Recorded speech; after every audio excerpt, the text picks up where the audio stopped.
Tất cả các bạn, hôm nay mình sẽ bán một cái lam như thế này ha. Lam đã bị là ha. Hoàn toàn không có giúp tay và cũng không có nước luôn. Mình lấy ra xem rất là dễ ha. Rất là dễ. Đây còn giúp tay. Tại vì mình đang quay ở chỗ cửa nhà mình á, mình gắn cái chiếu vô hết tối ha. Rất là đã luôn.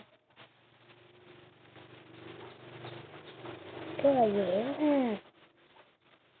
Cái dài có thể 3 mét ha.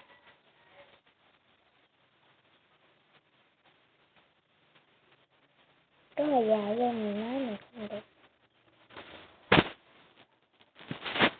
Thôi đi các bạn, mình đã làm mà bị ngã máy.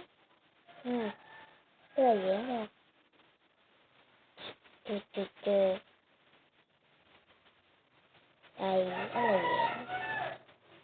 Mà rất là tươi luôn ha. Trong suốt cái này các bạn, trong suốt rồi.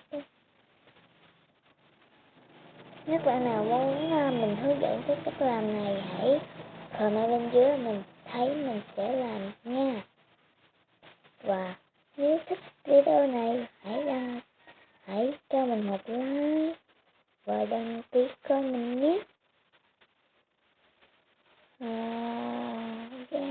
Giá em này, cái lam này hả? Mình sẽ bán là 5k nha. Mình không có bán mắc, tại vì cái lam này rất là chất lượng.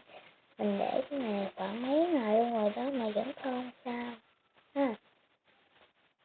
5k nha, 5k.